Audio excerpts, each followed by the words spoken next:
In this video we're going to be looking at two proofs from a booklet I found with loads of different questions on from a while back in USSR. It was just like preparation for a Olympiad thing. The first one, pretty common proof, but it's proven that n cubed minus n is divisible by 3, and this one's pretty simple. What you do is you factorise out the n,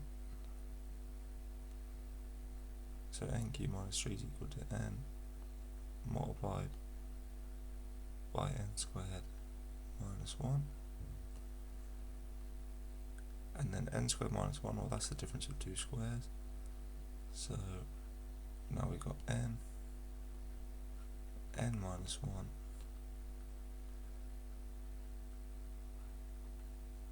n plus 1, and I should have clarified, we're proving this is divisible by 3 for all integers n.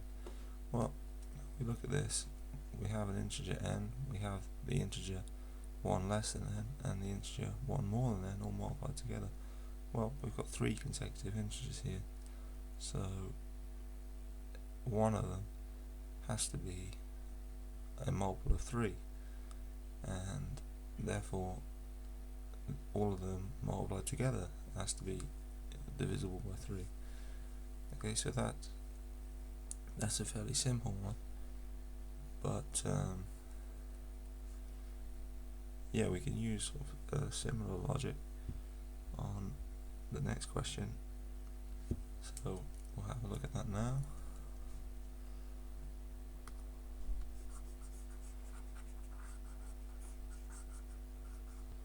The next one is proving n to the 5 minus n is divisible by 5 for all integers n. Okay, so really what we were doing on the last one is we were considering cases. You know, if n was multiple by there's 3 cases. N was either a multiple of 3, n was either 1 more than a multiple of 3, or n was either 1 less than a multiple of 3. It can't be, an integer can't be anything else other than one of those 3 things. And if n was a multiple of 3, then we had n as the multiple of 3, therefore the whole thing was divisible by 3. If 1 more than n was divisible by 3, then we had that, and if 1 less than n was divisible by 3, then that satisfied what we were trying to prove as well. So in all 3 cases we had that n cubed minus n was divisible by 3. So we're going to do a similar case by case analysis here, but first we have to get it into a slightly more useful form. Again, we'll take out the n. It's the obvious factorization to make. N to the 4 minus 1, and now again we've got the difference of 2 squares, but here we've got n squared squared minus 1 squared, so this is equal to n squared n squared plus 1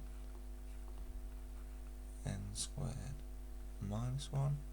You can see how the n squared multiplied by minus 1 cancels out with the 1 times by n squared, and now this factorizes further, so we get n squared plus 1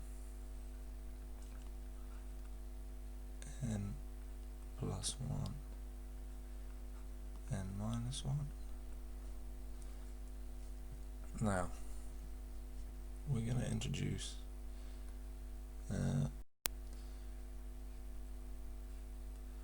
and we're going to look at cases. We're going to write this out a little bit more formally than we did the one before. So case 1, well, n is equal to 5k. Well, in that case, then we've already, it just falls right out that this is divisible by 5, because we've got a multiple of 5 in here in the multiplication. So case 2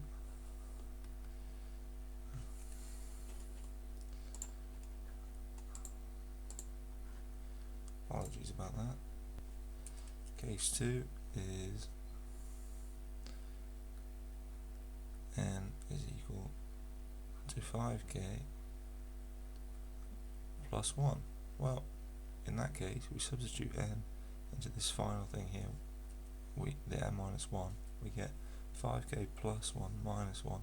Well, now we multiply them by a multiple again, okay? So that, again, it just falls right out that this is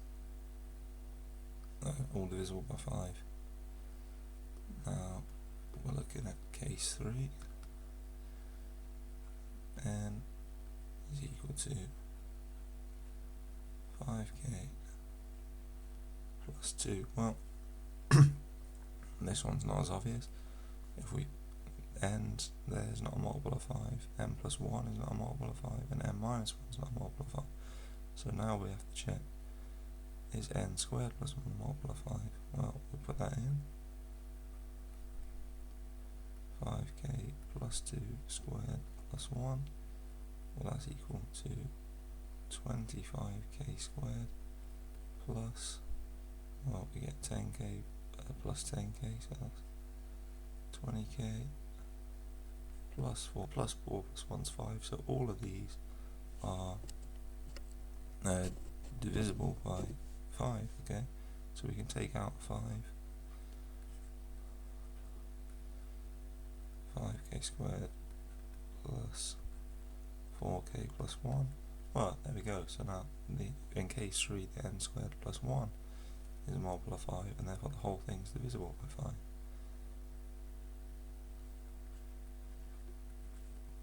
Case 4, well, n is equal to 5k plus 3, and here again, well, n's not divisible by 5, n plus 1 is not divisible by 5, and n minus 1 is not, so we're going to be checking n squared plus 1 again, and this time we got 5k plus 3 squared plus 1, and that's equal to, again, 25k squared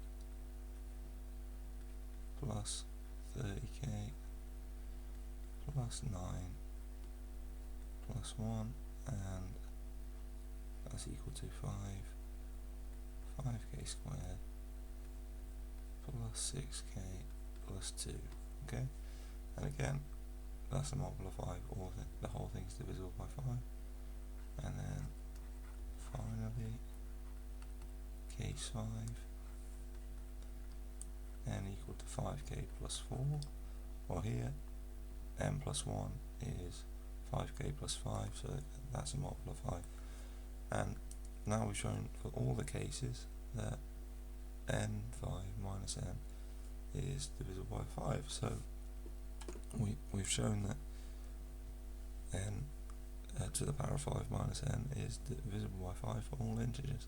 And if you're actually doing this in proof and trying to get marks, you'd want to make sure you write some sort of formal statement. You state at the top here that we're looking at n in z. You know, just make sure it's a little bit clearer, but you know, with the space I've got here, we're just trying to explain through the logic. I haven't wrote out a big long statement.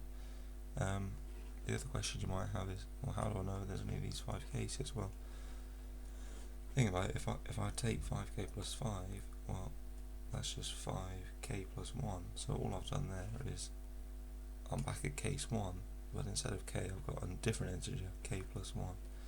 You see this k is just any integer. So, yeah, and that's why this works. If I was looking at, you know, individual numbers, cases, if I said, what happens when it's 1, when it's 2, when it's 3, you never get that. But when you set up all these possible categories, and then you can show that this is true for these possible categories. I'm sure there's another way to prove this, so might have to have a look at it, but this is how I decided to do it. I'll link the question booklet down below, because there's absolutely loads of questions. I mean, if you ever run out of maths questions to do, then that's the place to look. But for now, I hope you enjoyed.